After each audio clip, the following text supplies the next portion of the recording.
ugize neza Yesu Kristo ko ubanye natwe kandi ukaba utwemereye kuza muri iki kiganiro gikomeye kandi ukaba uduhaye uyu mwanya mwiza wo kugira ngo tuganire na mushiki wacu, muhe umugisha, umurwanirire kandi umurindishe imbaraga zawe zikomeye mu izina rya Yesu. Ubwiza bwawe bukayangana aha hantu kandi imbaraga zawe arizo zikorana natwe. Ntabwo tuba twicaye hano ku bwacu, ahubwo ni ku bwa bene data ndetse ku bw'impamvu yawe. Turakwinginze cyane kugira ngo dushyigikize amaboko yawe akomeye kandi umwuka wera wawe watuyobore kandi uyobore iki kiganiro ku matwi akwiriye kucyumva, imitima igahembuka. Ubuntu bw'umwami wacu Yesu Kristo n'urukundo rw'Imana no gufashwa n'umwuka wera natwe n'abatwumva bose mu izina rya Yesu Kristo. Amen, amen. Betty, muraho neza? Yesu Kristo nashimwe. Tunejejwe n'Imana mu mitima ko twongeye guhura turi bazima. Hari haciyeho iminsi tutaganira, ariko ndabona umwami Yesu yarakurinze. Yarandinze, yabanye nanjye. Uri amahoro? Ndashima Imana. Uwiteka himbazwe cyane. Betty, uyu nguyu turi kumwe muramureba, njyewe ndi Masengesho kuri mikoro. Hanyuma rero uyu Betty aje kugira ngo tuganire namwe kandi abaganirize ibyo umwuka w'Imana ashyize ku mutima we. Ndabibutsa ko Betty ari umudekorateri, ariko Betty ni ukubera iki uva hano utavuze imirimo yo kuboha amahema, hubohera amahema, kandi uba ukeneye abantu? Aba bavandimwe bacu bakora ubukwe, bakora amaniveriseri, baba bakeneye imyambaro y'abageni, ibindi ni ibiki? Wabyivugiye bivuga Betty, bajye baguhamagara baguhe akazi, niwo murimo wawe. Tujya guha akazi abandi bantu tutanizeye, rimwe na rimwe bakaduhemukira, uri kubyumva? Kandi bene data bahari abo twakabaye tuvuga ati nimba ari ukubyambara, ngiye ari imyambaro ngiye gukodesha na Betty, ndabizi ko azayifata akayishyira ahantu akayisengera, yarangiza kuyisengera agasaba umugisha, nkagenda amafaranga yanjye nayamuha, nta handi nta myuka mibara yajyanamo ngo wenda bizangireho ingaruka nsoje ubukwe cyangwa ibindi birori. Ntuzi ubwo ngubwo wagiye utubwira Betty, tukabwira abantu. Uvuze aka kantu numva nshimiye Imana. Yego. Nigeze kugera igihe mu bantu bose nagiye nambika ikanzu, nabambitse amakanzu. Yego. Ibi mvuze nabishimye mw'Imana ndi kumwe no mu mama umwe, umwana we yari yatinze gutwita, ariko igihe kiragera aratwita arabyara. Nkurura abantu bose nambitse ikanzu, nsanga nta n'umwe wabuze urubyaro. Ndavuga Mana, ndagushimiye ko abageni banjye nambitse ikanzu, nta n'umwe wigeze abura urubyaro. Ngo mbishimye mw'Imana. Nubwo abantu baba bazi ko muri ziriya kata haba harimo abantu berejwe kugira utwo bikorera. Rero bana b'Imana, ubwo nyine iyo tuvuze imvugo tuba tuvuze ibintu byinshi. Betty, wambika abageni, udekora mu bukwe, ibintu by'amaniveriseri, nyine vuga ibintu ukora, n'imirimo ingahe, bibabwire babyumve, dukomeze. Bazaguhamagare baguha akahe kazi? Bazaguhamagare wowe, uzabahe nimero yanjye, uzagiha umuntu uguhamagaye ashaka akazi. Yego, ashaka kumpa akazi.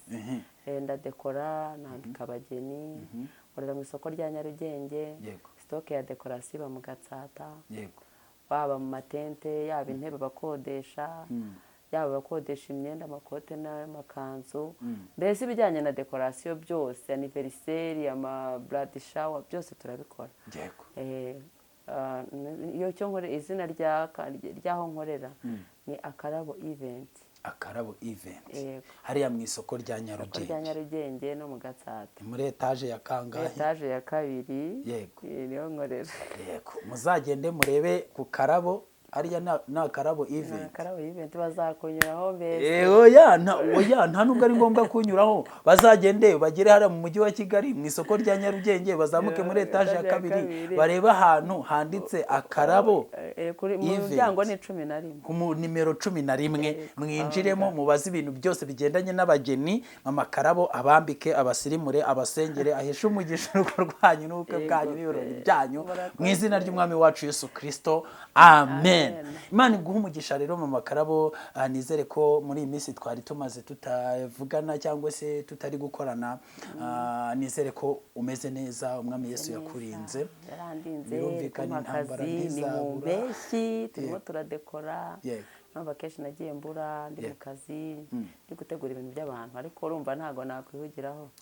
Ngomba no kuza mbese nkakora umurimo wa papa. Yesu agumugisha cyane. Beti twasenze tumaze igihe abantu buri muntu avuga ngo turi mu nzira ijya mu ijuru, turi mu nzira ijya mu ijuru, twese turi kujyayo, abona bagenda uko bishakiye, abatengasa bikoreye, abagize gute bose ngo turi kujya mu nzira ijya mu ijuru.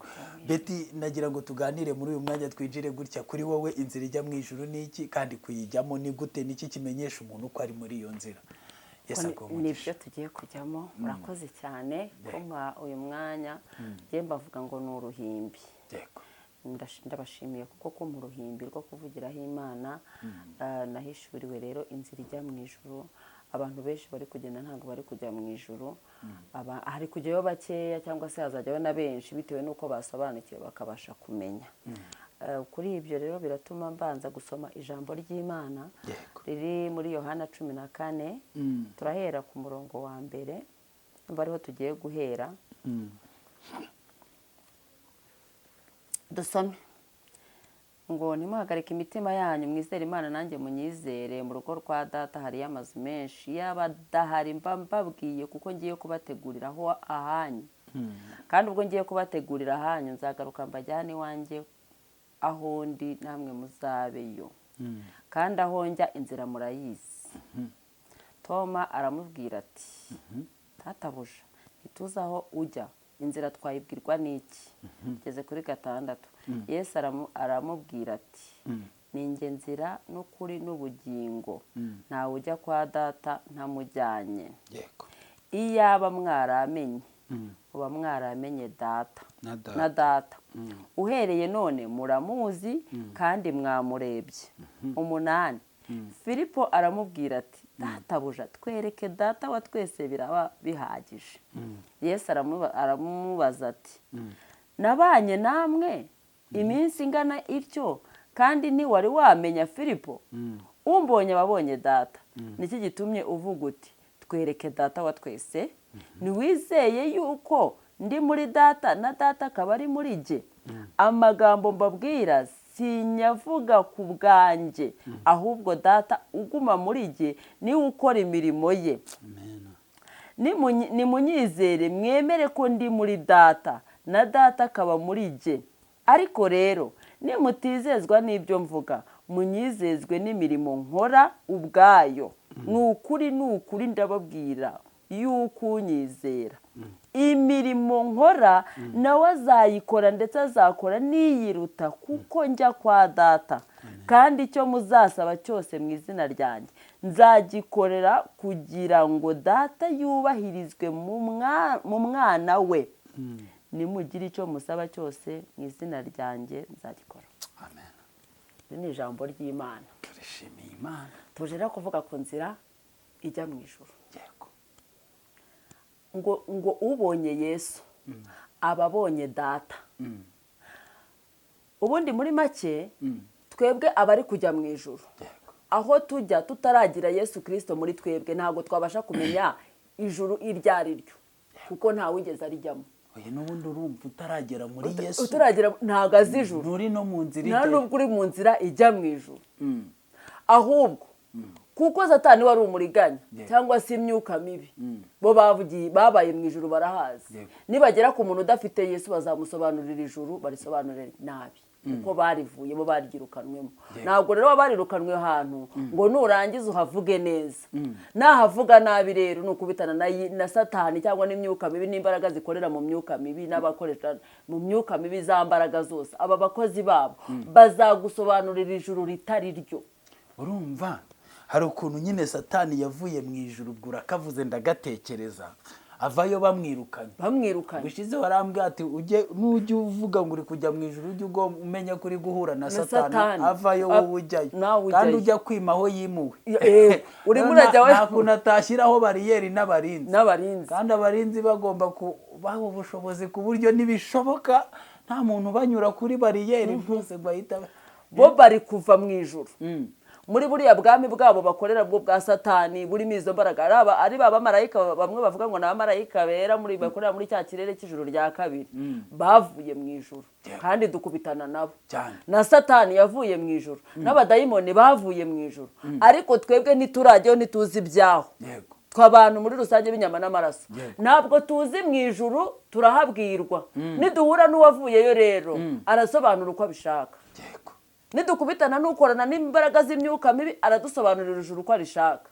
Anatubwira ati rero kugira ngo basi niba ngambiriye kujyayo inyurire hano niho nzira ya bugufi ikugezayo kuko nge ndahazi niyi nayiciyemo naha narahanyuze wowe nyura hano. Babwenge bw'isi ngo babimazemo igihe ngo yahuye na Mukristo amubwate ko se nkaho uzagenda wikoreye uwo mutwaro ugeze he ubwo uri kujya ati ndi kujya ku musaraba bavuze ko ari we bendera ry'abakijijwe ngo aramuseka cyane amubwira ati subwo uzagera ukikoreye iyo mitwaro ati none ko bambwiye ko ari umuntu agera imitwaro ikamuva ku mugongo ngo araseka cyane amubwira ati wazamuka nkwereke ubufasha bwa hafi bintu ba Beti na amasengesho bababwiriza nibyo gupanika umuntu agera kuri Yesu yaratagangaye n'umwami w'umunyembabazi zamuka hano kuri uyu musozi ngo nugera ku mutwe w'uyu musozi urasangayo umugabo witwa mwikirisha amategeko ngo aragukuraho iyo mitwaro ngo bite birangira maze bite birangira ugenda ubohotse kandi n'umubura nabwo ukatire ku muhungu we witwa Mvugo Nziza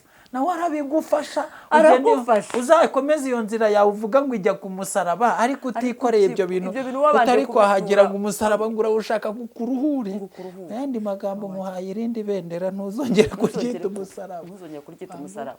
Nicyo kibazo rero gihari bahita bakwereka indi nzira kubera kuri inyama n'amaraso. Avuga ati nje ntuze kunkangana yirangiwe na bwenge bw'isi kandi amaze imyaka 20 muri iyi nzira niko yambwiye nuwa kera abimazemo igihe bamusengeye ku bupasiteri arasobanutse yaranabyize yize n'iby'ijuru yize nuko afite n'ijuru uko rikora arabizi uzi ko ari wowe wanabatije na runaka uzi ko ari nawe wahuguye abahanuzi ari uhugura n'abaririmbyi ukoresha n'amanama yigisha no mu ishuri rya urabizi niwe urakwereka inzira ukwiriye gucamo mwegere rero zamugare ugende umurebe akakubwira ati kwamwikirisha amategeko harahari vayo tukudubike nuvamo tukwigisha amategeko nubona uyubahiriza buri munsi tuzajya tukuzamura tuguhamagara ubundi utegereze ijuru kuzi uzaribona uhebe. Ndafashijwe muri iki gitondo inzira ijya mu ijuru niyo turiho. Twashatse kubanza gusobanura yuko abantu bambaye inyama n'amaraso batajya mu ijuru. Yesu yaravuze ati ngewe mu ijuru hari amazu iyo ataba ahari mba mbibabwiye. Yesu yavuye mu ijuru ku mpamvu nyinshi zari zarisha abantu babona abantu batazajya mu ijuru. Ava mu ijuru wava yamaze kuva yaraza arapfa arazuka arongera akomeje inzira yo kujya mu ijuru kujyana abantu nzaza kubajyana mu ijuru. Batangariza itangaza abadukurikiye udafite Yesu nta juru. Yaravuze ati ninjye nzira ninjye kuri ninjye bugingo ntawe uzajya kwa data atari ngewe mujyanye. Impamvu yabivuze ni iyihe niyo nje gusobanura ahangaha kugira ngo tumenye inzira ijya mu ijuru iyo ariyo. Twe kubyumva mu magambo twe kubyumva ngo yaravuze ngo nenzira no kuri n'ubugingo ngo ariko se ngo buriya ngo ndi gukora imirimo myiza ngo ngafasha abakene ngo ubwo sindi gukorera ijuru ngo ubwo ngo ndi kujya muri korari ngo sindi gukorera ijuru ngo ndi kubaka isengero nziza ngo ndi kugira gute ndi kubariza ibisabwa ngo ubwo sindi kujya mu ijuru. Yesu niwe nzira niwe kuri niwe bugingo. Impamvu yashyizeho ko ari we kuri nuko turakubitana na Satani w'ikinyoma tugakubitana nawe akaduha ikinyoma. Kugira rero udakubitana na Satani w'ikinyoma birasaba kugendana n'ukuri. Ukuri ariko ari we Kristo ninjye nzira ijya mu ijuru ntawe uzajya atari njye mujyanye. Ugutunga Yesu nkuko twavuze mu minsi yashize tusobanura ku bintu by'amategeko Imana yabonye ko amategeko yatuma nta muntu uzabona ubugingo atazabona Imana. Byatumye azana umwana wayo w'ikinege yohereza umwana wayo w'ikinege kugira ngo acungure umuntu umwizera atazarimbuka dukizwa kubwo kwizera Kristo wenyine. Noneho nkuko amategeko yatubereye umushorero tugeza muri Kristo tukimara kugeramo tugifata Kristo tukinjira muri Kristo tuba twinjiye mu Mana twinjiye muri Kristo twinjiye mu mwuka wera. We yaranivugiye akiri hano misera avuga ati ngiye uzanyizera akambika muri we azakora ibiruta ibyo nge nakoze cyane. Ubwo rero uwo nguwo Yesu uwo ku impamvu atubera inzira, akatubera ukuri, akatubera ubugingo, atubera inzira tukiva hano mu isi turi kujya mu ijuru, akatubera ukuri turi guhura na Satani ari kutubwira ibinyoma, akatubera ubugingo bwo mu bwami bw'Imana. Wabwira iki abantu bahora basenga babwira Imana ngo izabaho ubugingo? Yabo bahite badafite Kristo.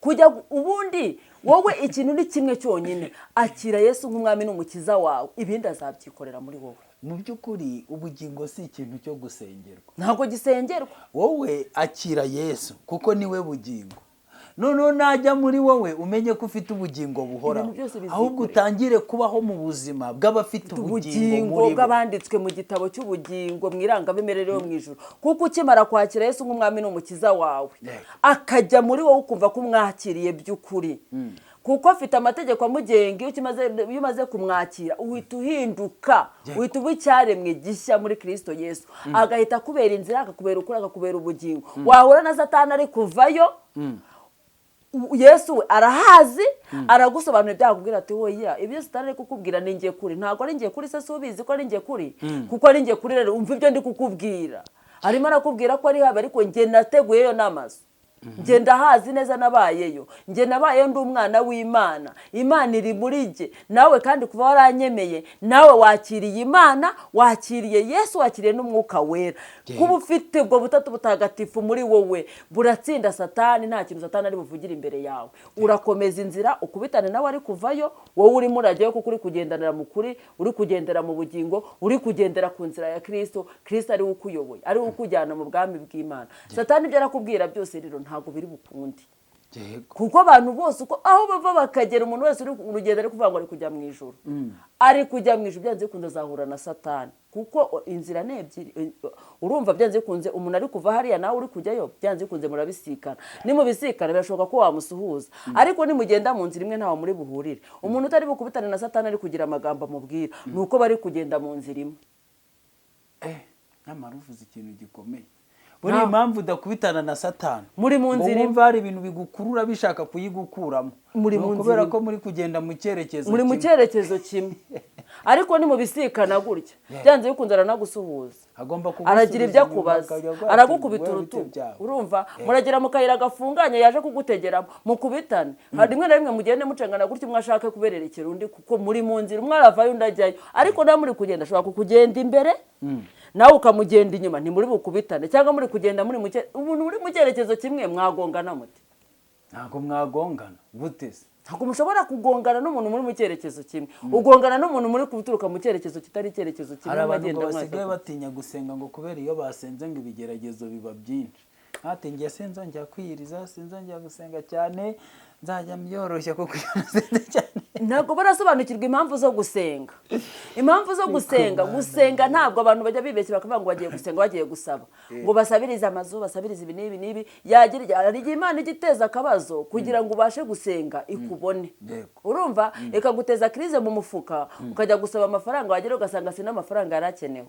Hari hakenewe ibintu byinshi cyane birenze. Nabibwiye abantu, hari igihe tujya twibwira ngo ikibazo cyanjye nkishyiriye Imana, kandi yari gushaka, ugasanga ahubwo ikibazo nicyo cyakuzaniye Imana. Kona umupolisi w'Imana witwa ubukene cyangwa yakurebye abona usigaye uri mu kajagari atamenya, Imana yawe yatigenda umunzanire, nawe ukaza ukiyesura, Mana ubukene ndabukuzaniye. Kagiseka ati ahubwo bwakunzaniye, nari narakubuze kugira ngo gutangiye gutambika ibirenge subira mu Egiputa ukumbuye amadegete n'intuza byawo, urakunzaniye. Ahubwo hama nkubwira abantu ntibajye bashobora no guhishurirwa rikomeye. Hari igihe icyo kikuzanye Imana itivuga ati ubwo umwagejeje genda, nimba ari amafaranga ikayaguha, niba ari umwana ikamuguha, kuko hari noneho ikibazo, ikosa rikomeye ni ukubona wa mwana nyine umubonye ukongera ukisubirirayo, ukajya kuryama, ikongera kugushakira ibindi bintu bituma ikubona, kuko uri umunyabugingo. Rero impamvu buriya abantu bavuga ngo gusenga ngo bituma ngo bahura n'ibibazo byinshi, wowe wagiye kurwana. Abantu bajya gusenga batazi ko bagiye ku rugamba. Hari abo njya mbona bajya mu butayu bakarya selfie bagapostinga ngo turi gusesera mu rutare ngo mu mazi ngo dore ngo biva ahangaha sawa nyine. Ninde wanyeretse umusirikare uri kurashisha imbunda ari kurya selfie? Yezerife abwira abanzi bati dore hano ngo dore hano ngo dore aho tubonye aho ndi kubarasira muri kwareba neza wowe uri gupostinga nta kintu utwaye Satani kuko ubundi umuntu wagiye ku rugamba wagiye kurwana mu buryo bw'Imana ni ukujya gusenga uba wagiye kurasana ubwo rero nugera ugatangira ukubita ikibomba ahantu niba uri kurwana n'abadayimoni 10 cyangwa se n'imyuka ukuntu 10 hara uko bashira hoherezwa abandi ubwo nubona baje ari benshi rero umenya yuko ubwo urugamba uri kurwana urimo uratsinda kuko bari kukuzanaho byinshi byo kwica urumva wowe ubwo shyiramo agatege niba ari wasenza y'ibiri hita usenga y'itatu niba wasenze rimwe mu cyumweru no sengamo kabiri kuko uri kumenagura hari aho uragera uvuga ati kandi abantu bajya bibeshya bakavuga ngo gusenga nyine nkuko yavuze icyo kintu ngo yasenze ngo mitamura n'ibibazo namenye yuko ubwo bari ko bagomba gututera kuko natanga agahenge barashaka imisada yawe yahita ngo atanga agahenge akavuga ati aho rero nibazana no bari kubakangaye rero kujya ku rugamba rwo gusenga uwo muntu ahubwo we nubona bikugendekeye gutyo wivuga ngo ndaparitse ubwo nyine bakubise mu cyico bakurashe kabisa cyangwa wagiye utujuje ibisabwa by'abajya gusenga urumva ngo ntacyo muzasaba data mugisabiye muri nge ngo mukibure ereka ibintu byose Mana yanjye ibintu byose ni muri Kristo ni muri we ninjye kuri mumbaze ninjye bugingo kandi iyo umuntu yamaze kwakira se nk'umwami n'umukiza mu bugingo bwe buriya bimwe abantu bajya bavuga ngo nta muntu udakora ibyaha Kristo muri wowe atuma udakora ibyaha kuko ari mu isi ntabwo yigeze akora ibyaha Kristo uri muri wowe atuma udakora ibyaha ugakomeza urugendo uyo wakubitana na Satani yagira ibyo akubwira ukavuga ati hoya Kristo uri muri jyewe akahita avugira muri wowe rero uri kujya mu bwami bw'Imana uri kugenda urinde aho nuri mu cyerekezo kimwe na Satani akaba ariyo mpamvu mutari guhura ukirirwa ubyina ukirirwa usirimba ngo nta kibazo ngo ngiye Satani nta kibazo ngo naramukubise ngo nagize gutya ngo byararangiye aho ni muri mu cyerekezo kimwe cyane byanze bikunze rero umukristo wa nyawe uri kujya mu bwami bw'Imana arahura na Satani n'uhagurutse ajya mu bwami bw'Imana arahura na Satani ahubwo wirinde guhaguruka mu gihogere yego haguruka ubanje kubitekerezaho ubanze ubyigeho umenye ko hari ibyo ugomba gusiga ubanze ubyigeho umenye neza yuko ugiye kwinjira muri Kristo numara kwinjira muri Kristo ubundi akubera inzira akubera ukuri akubera ubugingo ntawe ujya kwa data atari bumujyanye impamvu mu ijuru Yesu yaje kugira ngo abwire abantu ijuru iryo ari ryo kuko Satani yarisobanuraga nabi Yesu azasobanurira abantu ijuru kuko yaribayemo azaje kuribayoboramo inzira urajya mu ijuru atajyanye na Kristo wose uwanjye nta juru ari kujyamo Yesu niwe nzira niwe kuri niwe bugingo abantu nibashake Yesu muri byavuze ngo dushaka umwami Yesu nukuri iyo ugeze muri Kristo ahubwo ikibazo abantu bagira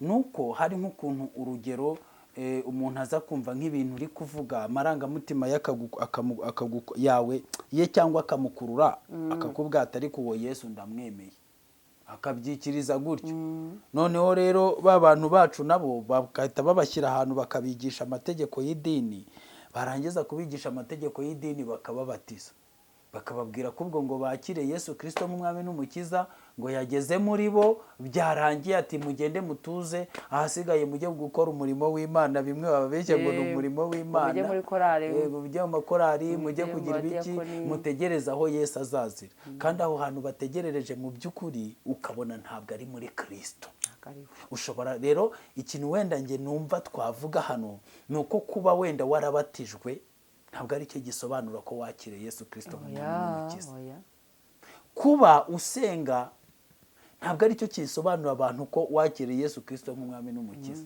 waba uri umufite inshingano uri umudiyakoni uri pasiteri ntabwo icyo ngicyo ari igisobanuro cyo ko wakiriye Yesu Kristo nk'umwami n'umukiza mu bugingo bwawe ahubwo ikintu cyakumenyesha ko Yesu ari muri wo wamwakiriye bya nyabyo nuko uzisanga wowe wa kera warapfuye yego ukazuka uri mushya hakazuka undi wowe mushya ndetse ntaba ari wowe ubaho hakabaho Kristo muri wowe biravuga ngo ibya kera babishize wa muntu udukurikiye nubwo uririmba muri korari ibya kera byarashize cyangwa wifata nk'agakombe vugisha ukuri nubwo uri pasiteri nubwo uri mama pasiteri nubwo uri diyakonese cyangwa uri diyakoni ibya kera byarashize hari umuntu ejo twaganiriye yasanze ku kazi arambwira ngo ndiko se ngo konzi ngiye umuntu ngo uvuge ya Yesu ngo akanahanura ngo ibintu byose bigahita bisohora bimwe twaheruka kuvuga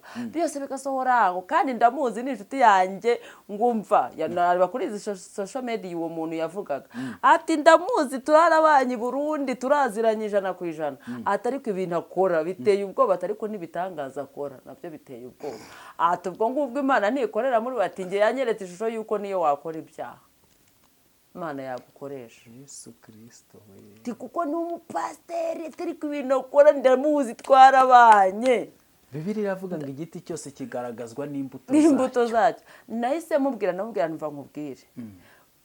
Haba mu isezerano rya kera no mu isezerano rishya riri uyu munsi nta na hamwe Imana itwemerera ko izakoresha abantu b'abanyabyaha cyane rwose, kuko niyo wakoraga ibyaha ubutaka bwarasamaga namuhaye n'urugero ndamubwira numva nkubwire mu batambye babazirikaga akagozi kukuguru cyane kugira ngo naramuka agiye gutambira ibyaha by'abandi bantu akaba yaguyeyo kubera ibyaha batinjira bagakurura bakamenya ko yapfuye cyangwa atapfuye. Niryo si isezerano rya kera n'isezerano rishya naho byemerewe ko umuntu akorera Imana akora ibyaha aho gukoresha abakora ibyaha yakoresha nyine ibiti n'amabuye nk'uko bivuga. Jambo ry'Imana bivuga umucyo n'umwijima nta mugabane bifite kandi isoko y'ibibi ntabwo yavamo amazi meza. Yiko uwe ikintu yo kera Imana irera n'umweru wenda naha n'umweru hagiyeho akantu kanduye ubwo biba byabaye ikindi kibazo. Ni rero ntabwo rero Imana yacu ari ikoresha uwo muntu ahubwo afite ikindi kimukoresha. Nafashe umwanya wo kumusobanurira imbaraga zikorana z'umwijima musobanurira ko imbaraga z'umwijima zijya zikorera mu bantu. Ndamubwira nti rero Satani yabaye mu ijuru n'izo mbaraga tuvuga z'imyuka mibi zabaye mu ijuru.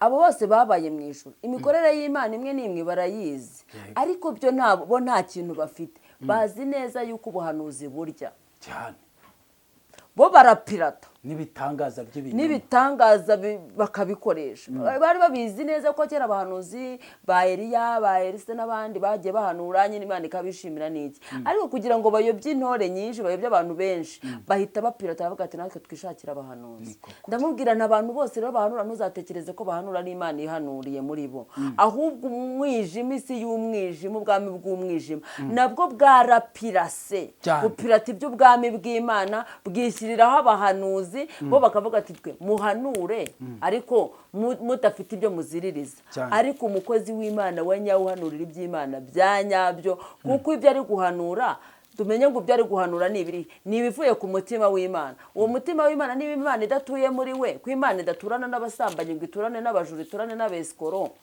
kwiturana n'umutima wera ijya gutura ahantu hazima kuko cyakira Yesu umwami n'umukiza yaravuze ngo muhitamo ibikoresho mwebwe muhitamo ibikoresho kubera ko Kristo akorera muri mwe zagendera muri mwe nkorere muri mwe ibintu byose bikorere muri mwe kubera ko atuye muri wowe. Rero umwanzi nawe yahise apirata kugira ngo inyama n'amaraso bere kumenya yuko ari Imana atari Imana ivuze cyangwa atari Imana ikoze cyangwa ibintu n'ibitangaza bigakoreka. Kuba rero bikora bigakoreka bigakunda ibyahanuye bikemera ntabwo ari igisobanuro cy'uko ari gukorera Imana yo mu gihugu cyo mu ijuru ahubwo tandukanya uhita umenya neza yuko ngo adakorera Imana.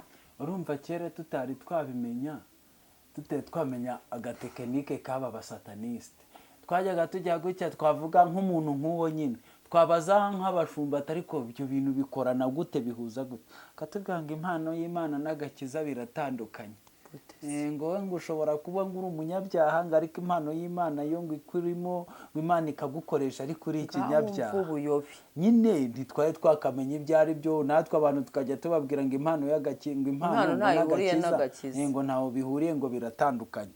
Kumbi nitumenye ko ari wa mwuka ukorera mu batumvira ya myuka y'ahantu ho mu ijuru yishushanya mu izina ry'Imana ikaza gukora ibitangaza by'ibinyoma kugira ngo iyobye abantu bayikurikira ari benshi. Kandi twongere tubwire abantu ko izi mbaraga zishobora gukorera mu muntu abizi yarabigiyemo cyangwa atabizi zaramufashe nawe atazi uko byagenze ariko ikikubwira ko izo mbaraga zikurimo atari iz'Imana nuko ibyo ukora byose naho utumbagira n'uburyo bagukunda n'ibyo uvuga byose n'ibyo uhanura bikaba byose ariko utabyongeraho gukiranuka aho niho ruzingiye ubundi iyo ucyakira Yesu nk'umwami n'umukiza muri wowe niwe uhita akoherereza umwuka wera ugufasha. Kuko hano dusomye ko tuzakora ibiruta, twakora n'ibiruta ibyo Yesu yakoze ari mu isi. Niwe wabyivugiye avuga tuzanyemera akambona akabona data muri jye akamwubahiriza muri jye, azakora n'ibyo njye ntakoze ndi hano mu isi. Akinjira azana n'amakado n'ibirongoranwa, ni nk'umugeni winjiye mu rugo. No kwimuka we rero icyo mukundira ntabwo yimukana n'ibintu, nta divorce igiba mu bwami bw'Imana ngo umwuka wera ngo yari yaje ngo none tugabane ngo ibyo nari nakuzaniye ngo ngende mbijyanye, arabigusigira akagenda wenyine. Ahubwo ikibazo iyo amaze kugenda wenyine, ibyo bisigaye bigiye gukoreshwa nande. Hari umugore watumye umugabo wawe akunanira, uramwimukira uragenda, uwo mugore arahita yinjira akabikoresha biba bihita bibi bya muke, kandi uhageze uwo ni we wa wundi turi buze kuvugaho ubikorana nabyo atazi ko atabizi we byarabereye mu bwihisho cyangwa se mu bundi buryo, kuko we umukeba yagiye, umwuka wera yagiye, hinjiye mu cyeba, ntiyamenya ko yinjiye, bikomeza gukoreka kuko impano yazisigaranye. muri abeti Imana igumugisha, kuko nk'ikintu uvuze kirakomeye. Buriya ni nayo ntambara tujye turwana n'aba bantu, tukabwira ati nyamuneka, urabona nk'urugero mu Rwanda hano hari ba Ahabu na ba Yezebeli bashinzwe kureba umuvugabutumwa wese n'undi muntu ufite impano y'Imana, akaza bagahita bamuvunjira. Urumva none ikintu bamukorera bo, nimba navugaga ijambo ry'Imana, iryo jambo riturutse kuri Kristo, ndagenda bo bakanguranira, bakampereza nk'amafaranga, nkakira, nkamera neza, ariko ya soko bakayiziba bagafungura iyindi. None ariko bya bintu nkabikomeza nkabikora, nkabivuga, abantu bakavuga ateko runaka ko bavuga ngo yaraguye cyangwa yagiye mu zindi mbaraga, mbona gikomeje kwigisha, kagihanura ko nyumva. Kumbi ni amasoko abiri atandukanye, ariko azana ibintu bijya gusa mu rwego rwo kugira ngo Satani apirate. Ibyo rero bimenywa n'abantu bafite ijisho ry'umwuka bonyine. Niyo mpamvu uzumva bamwe bavuga ati nyamara ibi bintu byagenze gutya, abandi batahubwo muri abasazi. Runaka uko yabwirizaga niko akibwiriza, runaka uko yasengaga niko agisenga, yarahanuraga bikaba n'ubu biracyaba. Nyamara Matayo 7:21 yaravuze ngo umuntu wese umbwira ati mwami mwami, si uzinjira mu bwami bwo mu ijuru keretse ukora ibyo data wo mu ijuru ashaka. Ibyo data wo mu ijuru ashaka ni ibiki? Ni ukugendera imbere ye utunganye, ukiranuka, ukamwemerera akaba ari we ukorera muri wowe. Benshi bazambaza kuri uwo munsi bati twahanuraga mwami, ntitwahanuraga mu izina ryawe, ntitwirukanaga abadayimoni mu izina ryawe, ntitwakoraga ibitangaza byinshi mu izina ryawe? Nibwo nzaberurira nti sinigeze kubamenya, nimumve imbere mwa nkozi z'ibibi mwe. Aba bantu bene data nshuti z'umusaraba, noneho mujye mutinya ijambo Yesu ubwe yivugiye, akavuga ko ari abahanuzi yabwiraga n'abandi bantu bakoreshwa, bitwa ko bakoreshwa ibitangaza. Ariko umuntu ushobora kuba watangiye ukoreshwa n'Imana, na Satani yagera akakwadobo tugatangira gukoreshwa na Satani mu buryo uzi cyangwa mu buryo utazi. Akaba ari wowe uzagenda ukarekara mukavuga ati kose ko navugaga mu izina rya Yesu ntigeze mvuga mu izina rya Satani, ko nasomaga Bibiliya ntigeze nsoma Talimude cyangwa ngo nsome bya bitabo by'isi y'umwijima. Ni gute uri ko nasengeraga abantu nkavuga mu izina rya Yesu, nkabarambika ibiganza bagakira, abantu benshi bakankurikirana, abantu benshi nkababatiza mu izina ryawe? Ni gute undimburanye nabo najyanye bose? Ni gute undimburanye nabo? Ngo Yesu nibwo azababwira ngo mumve imbere mwa nkozi z'ibibi mwe, nta nubwo nigeze kubamenya. Ibyo bintu sinari nabirimo. Ubukozi bw'ibibi ni ubuhe? Nuko wavaga kubikora n'umuntu ugasubira muri bya byaha byawe. Kuzi ko Imana yera, n'abavuga izina ry'Uwiteka bagomba kuva mu bidatunganye. Iyo wabona gukora ibidatunganye ariko ngo wagera imbere y'abantu ukabwiriza bigacamo, wumvaga ari iyihe soko wavomye amazi uri kugabura? Suko njye nigeze narabwiye, murambabwira ubundi Yesu ukora ibitangaza n'uri muri wowe. kuko hari ba Yesu benshi kandi burya benshi baranapfuye. Abo ba Yesu bandi bavugwa barapfuye ntibanazutse. Abo rero babari Yesu bapfuye ntibanazuke nibo bakorana n'abadayimoni.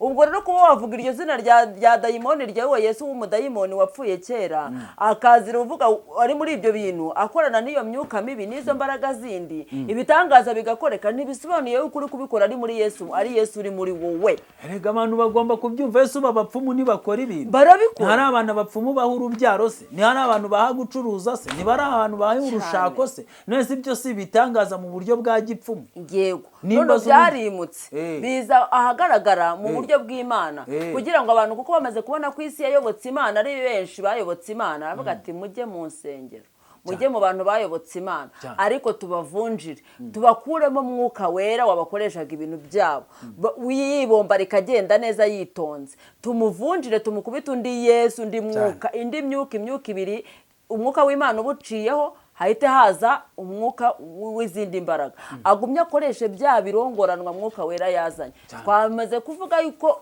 bo bashinzwe gupirata. Erega isi y'umwijima irakwitegereza Betty, isi y'umwijima iritegereza umuntu.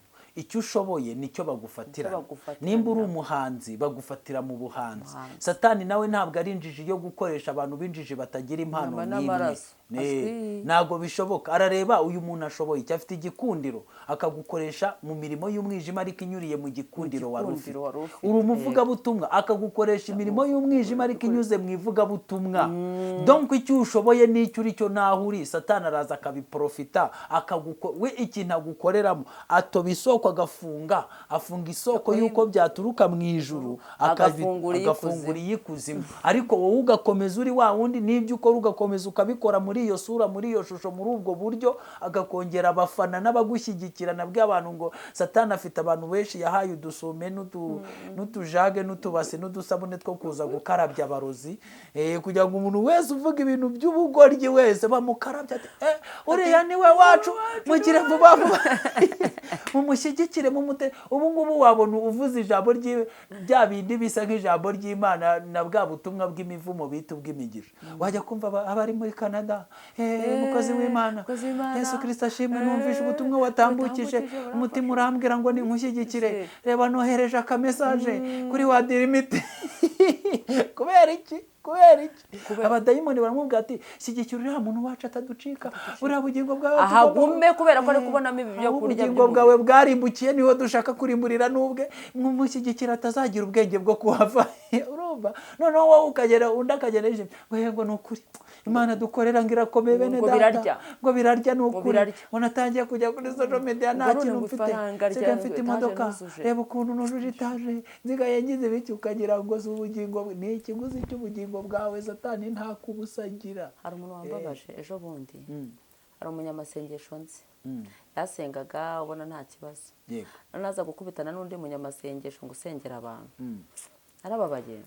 Uwo munyamasengesho yagiye bari bagiye yari abakire umudamu n'umukire bamenyanye nyine uwo munyamasengesho n'umukire n'abari bagiye bari abakire bajyana n'undi w'umukene w'umunyamasengesho ubwo urumva nabahanuzi muri make mbivuge gutyo ngo ageze wa muhanuzi w'umukene aganira na wa muhanuzi w'umukire ngo ufite amazu nk'umudugudu wose avuga ati nge sinjya nsengera inzahari ati nawe nubwo uri umuhanuzi impamvu nagusengera nuko uzanye n'aba bagenzi banjye ati nge nsengera abakire ati ubundi ugiye gusengera umukene akurundamo ubukene bwiwe ati ugasanga kuteye umwaku ati rero ngewe ntabwo njya nsengera abakire njya nsengera abakene nsengera abakire nitoka Satani ni hanyuma se wa muntu mwawe ngo nanjye mugiye guhindura uburyo nanjye njya nsengera abakire uwo ni umwuka wa Satani uba wamwadobuse uwo ni umukozi wa Satani aba ahuye nabo kuko Yesu Kristo yatubwiye ko yajiziye mu boroheje ntabwo yaje mu bintu byo hejuru aranatubwira ngo nimurarikire ibyo hejuru biboneshwa amaso ahubwo nimurarikire ibikomeye ahubwo mwige kubana n'aboroheje urumva niyo mpamvu nawe yabanaga n'aboroheje aravuga ngo bigoye umutunzi ko yinjira mu bwami bwo mu ijuru icyoroshye nuko ingamiya yaca mu izuru ry'urushinge rero iyo abadayimoni batangiye kukubwira ngo robanura abantu Imana yaremye, bamwe ngo basengera abandi ntubasengere ngo batagutera umwaku, ubwo nimba wizera ko n'ubundi uramutse uri n'umuntu w'Imana ukaba wizera ko umukene yagutera umwaku kubera ubukene bwe,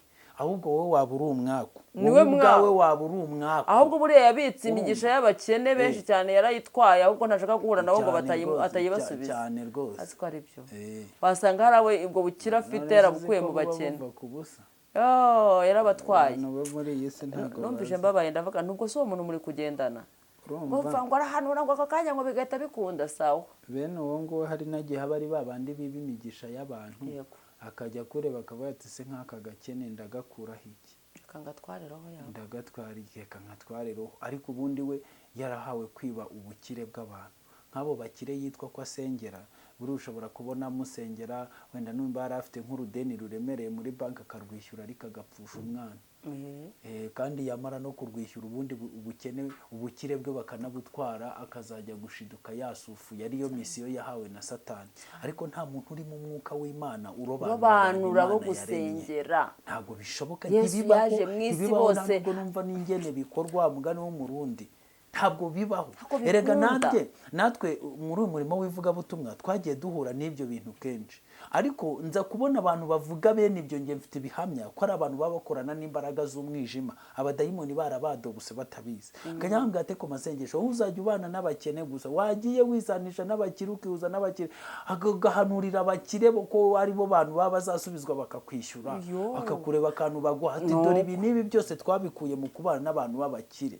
Ati we nukomeza kugira n'abakene uzapfa gutyo. Ni nk'uwo rero uzapfa gutyo se kubera iki? Ni nk'uwo uwo nawe niko yabaye, kuko we yaravuze ati njyewe najyaga nsengana n'abantu, ati nicyo ariko nanjye bungiye kujya nsengana n'abakire, ati ubundi njyana n'umukire aragusiga ubukire. Ndavuga nubwo warangiye nawe ntabwo ukiri mu bagenda uzi yarabukuye he. Rero abantu abakire ntibatwumva, abakire baratwumva badutega amatwi. Imana ishatse kumukoresha n'ubundi yamukoresha, si ngombwa ko twe ngo tujya kumwikunda. Ubwo iyo utangiye kwikundisha ku muntu uri kumubara uvuga uti reka ubwo ari umukire reka ntangire mbari imibare yo kubana nawe nzamukureho ubukire, n'ahandi utangira kumuhanurira ibipfuye, wamubonaho icyaha ugatinya kukivuga, ubwo se urumva utageze mu kanya tayari barakuguranira. Icyo gihe bahita bakuguranira kuko Imana ntibikiri gukorera muri wowe. Yesu ukorera muri twe ntabwo arobanura, ntabwo umuntu arobanura. Rero aba bantu, uwo muntu rero twavugagaho ujyanye no gutekereza ubwo buhanuzi bwabo, kuba yabahanura akora n'ibyaha, ahubwo wowe bavuga ngo tuzabamenyera ku mbuto bera. Imbuto z'ibyaha ntabwo zituruka ku Mana. Imbuto z'ibyaha reka niba uzi neza yuko uri guhura n'umuntu uguhanurira akora n'ibyaha, hita umenya umwami akorera uwo ari we. Ahubwo ubwo nawe ushobora kuzashiduka wisanze ahantu utazi. Rega abantu benshi bazarimbuka, abantu benshi bazarimbuka. Yesu yarabahanura avuga ngo mbahanure ko muzapfana ibyaha byanyu nimutihana.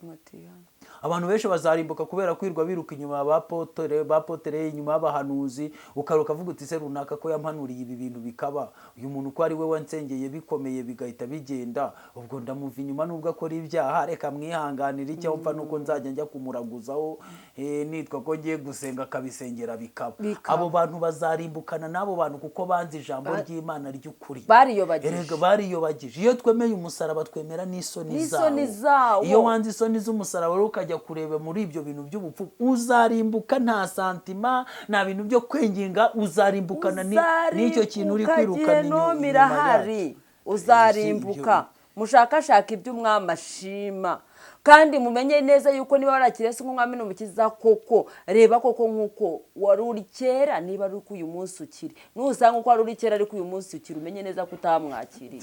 Niba ugikora ibyahahise hawe, menya neza ko utamwakiriye, kuko yageze muri wowe ahindura ibintu byinshi muri wowe, agakorera muri wowe, akagendera muri wowe. Yaravuze ngo nzagendera muri mwe, nzakorera muri mwe. Nta muntu ukwiriye gukorera Imana, ahubwo Imana ikorera muri we. Ni Imana ikorera mu bantu, igakora imirimo myiza ikoreye muri we, kuko Kristo ni mwiza.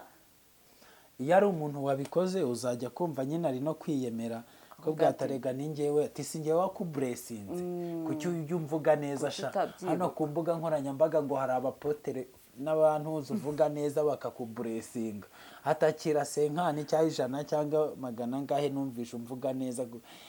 ukabona umuntu yiteretse ngo ari kuvuga umuntu neza ukagira ngo ni ikindi, kumbi ngo ni uko babishyura. Ibyo nabyo impamvu utanga amafaranga ngo bavuge izina ryawe neza ni uko uzi ko ryanduye nta n'ikiza kikubamo. Twibereye mu by'inzira ijya mu ijuru. Twibereye mu nzira ijya mu ijuru. Icyo dukeneye ni ukubona abantu bari kujya mu ijuru, bari kujya mu bwami bw'Imana, ariko bakagenda bitwaje Kristo, kuko kugenda wenyine n'inyama n'amaraso, cyangwa ufite ibindi bintu utengase, cyangwa utararetse bimwe na bimwe ntabwo muzagendana na Kristo, kandi nta bundi buryo uzagerayo utajyanye nawe nzira n'ukuri n'ubugingo. Hari abantu bigishijwe amategeko ngo yo kujya mu ijuru, ariko turagira ngo tubabwiye ko kujya mu ijuru nta mategeko ahaba. Nta mategeko. Ni ugusaba Yesu akakwihishurira, kuko niwe nzira. Niba kwihishuriye agushyize mu nzira, agushyize mu kuri, agushyize mu bugingo. Ikizakumenyesha ko ahantu uri atari muri Kristo, n'ahantu uri kujya atari mu ijuru, ni uko uzumva muri wowe itegeko rikiguhata. Uzumva muri wowe, wenda n'urugero nk'ubu urabona nk'abantu bari mu madini abenshi, arakubwira ati hoya, ijambo irya mbere avuga ngo ntukice, ntugasambane, ntukagire gutya, ntukagire gutya, ariko mu by'ukuri ubusambanyi muri we bumurimo.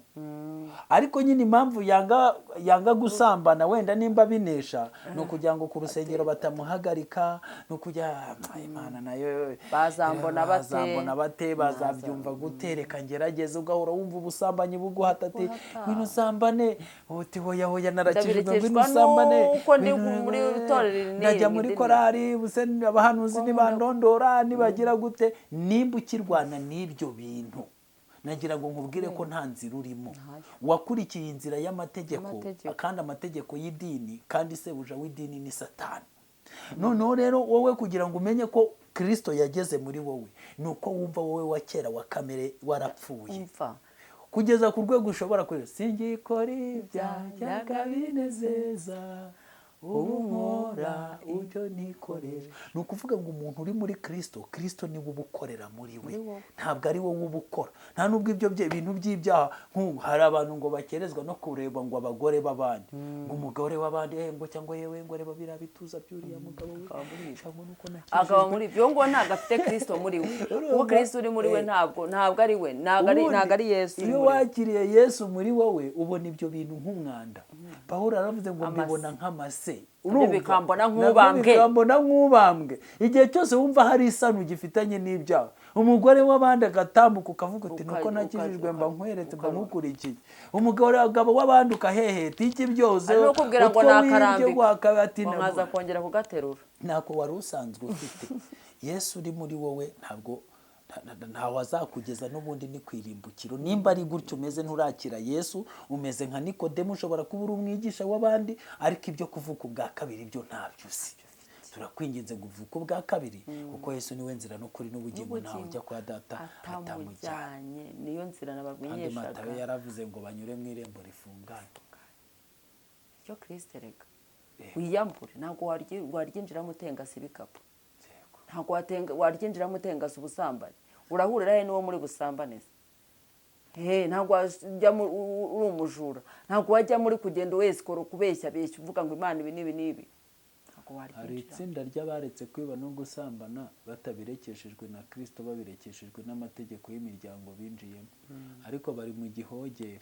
Icyo gihogere bashumuriyemo abantu benshi badasambana, bashumuriramo abantu benshi batiba, bashumuriramo abantu benshi, ariko bagendana imisemburo y'abafarisayo muri bo. Abo bafite ikibazo nabo nta nzira bari kujya mu ijuru. Wa mugani nyine ni itsinda rito, bajya mu ijuru ni ishyanga ritoya. Nabo Yesu yishuriye, ntabwo ari abize Yesu gusa. Imana idufashe yihishurira abantu benshi, ariko ndi kubona hari ibintu biri guhinduka, birahinduka, araje babibone. Iri gukora imirimo yayo, ari gukora ibintu, irimo irakora ibintu, ndimo ndabibona. Bitegereze, hari imirimo y'Imana turi kubona irimo irakora. Imana ishimwe. Gusa bari kujya mu ijuru, ntabwo Imana izatuma hajyayo bake nubwo abantu bivugishwa ngo ni bake, hazajyaho benshi, kuko Kristo abo yapfiriye bose. Ubwo rero gufata benshi ikabajyana mu bwami bwayo ntabwo byayinanira, gusa yihishurira abantu. Yesu bamubaza ko abazakizwa ari benshi, we yemeje ko atari benshi, ndetse ababwira kuko byari biri ku bwa Nowa, ariko bizanagaruka kuba ku mwana w'umuntu. Kuri bazaba ari abana ari benshi, kuri bazabana ari bahagije. Ku bidashoboka ku bantu, ku ku mana birashoboka. Kandi abo Yesu yatoranije ngo kera yarabatsindishirije, kandi abo yatsindishirije yabahaye ubwiza. Abo rero iyo yavuze ngo abo, biba bivuze ko barenze umwe. Kandi mu bwami bw'Imana nimba bishima kubw'umuntu umwe, bishatse kuvuga ko ni baba babiri cyangwa batatu bizaba ari ibyo, kuko bwa Nowa harokotse 7. soko ubwo rero bana b'Imana, turi kubwira umukumbi muto, abantu bo mu mukumbi mutoya nyine twashyiriwe hano kuganira namwe, twizere ko muba muri kutwumva neza kugira ngo murusheho kumesa ibishura byanyu. Nakuvugiyemo cyane, bambabari. oya ntacyo bitwaye, ntacyo bitwaye. Icyo twavugaga ni inzira ijyana abantu mu ijuru, kandi byose tuba turi gufashanya, dufashwa mu by'ubwami bw'Imana. Twasobanuraga inzira ijyana abantu mu ijuru, ko Yesu ari we nzira, ari we kuri, ari we bugingo. Hari abantu bahita bavuga ati oya rwose nta hantu usengera, nta torero ubarurirwamo, wazajya mu ijuru gute? Ati done idini ryacu ndabibona ko riri kutujyana ikuzimu bishingiye kuri ABCD. Ati ariko si ubwo wavamo ukajyayo. Twari ikibazo gikomeye.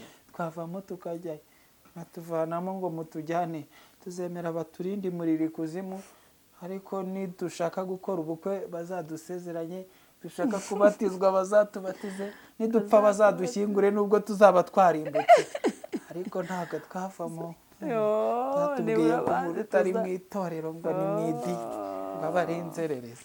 Mwagiye muri Yesu ko ari we nzira n'ukuri n'ubugingo. Arega nibashaka bamenyera ijambo rimwe, yabwira abantu ni Yesu ntazo yasize yubatse, yatasize azubatse, byari byamunaniye, ntazo yubatse.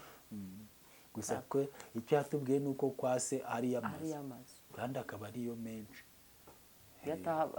ngo iyo abatariyo abitubwiye ibyo atavuze, kuki muri gushaka kumuvugira ibyo atavuze? N'abandi ngo bajya bababwira ngo narose mu ijuru ngo inzu yawe iri gusenyuka, ngo iri kuvaho amadirishya. Mu yandi magambo ngo hari abantu bafite shansiye mu ijuru, kandi Yesu yatubwiye ko amazu yuzuye yari twebwe ategereje, ariko ngo hari abantu bahise bambimura shansiye bazijyanayo, ngo bari kubaka bubakisha ngo ibya 10, ngo bubakisha ibintu byinshi ntazi, bati bishyireho itafari ritava, tuba inzu zanyu zarasenyutse, nimugire vuba nimwubake kugira ngo mugire vuba mutazajya mu birangarirwa, mu bibandahure mu ijuru. Mu ijuru Kristo nakorere muri twe. Umuririmbyi yararembye ngo mbe umugende musa, ngo wuzuyemo imbaraga z'agakiza kawe mwami, kabone kuntembamo, ngo mbe ikibindi ngo gisukuye wundi woherezemo. Uriya muririmbyi se kuki yavuze ko umuririmbyi yashakaga ko aba umugende w'ijuru, kandi uwo mugende ukabonekamo agakiza ko gukiranuka, kugira ngo abashe kugira ibyo agenda guha abandi. Numva ari umuririmbyi wa 33 ajya amfasha.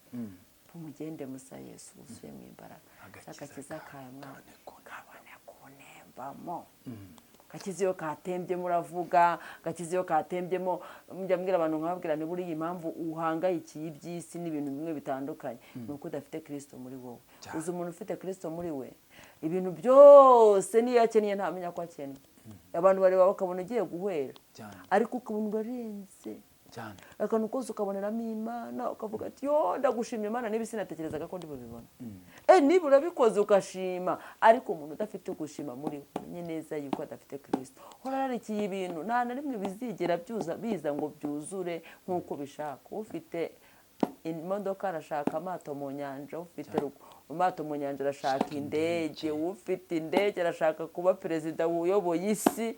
Urumva ubifite byose ababajwe nuko hari umukiri uri kumucaho ku mafaranga, uri kumutambukaho ku mafaranga. Rero umwana avuka arira, agakura yifuza, agafatanyuzwe. Mureke dushaka inzira n'ukuri n'ubugingo bizatugeza mu bwami bw'Imana, kuko ari wabereye umunezero, ari wabereye ibyishimo.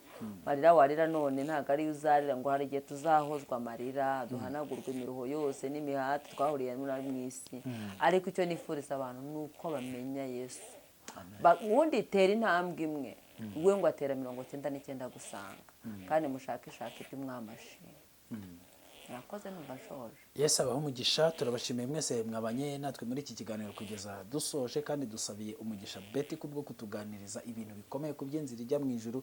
Muze kuyisoma, muze kongera nanjye mbongerereho ijambo ry'Imana Mateyo 7:13, muze gusoma iby'inzira n'irembo rifunganye, mumenye uko abantu bajya muri Kristo Yesu.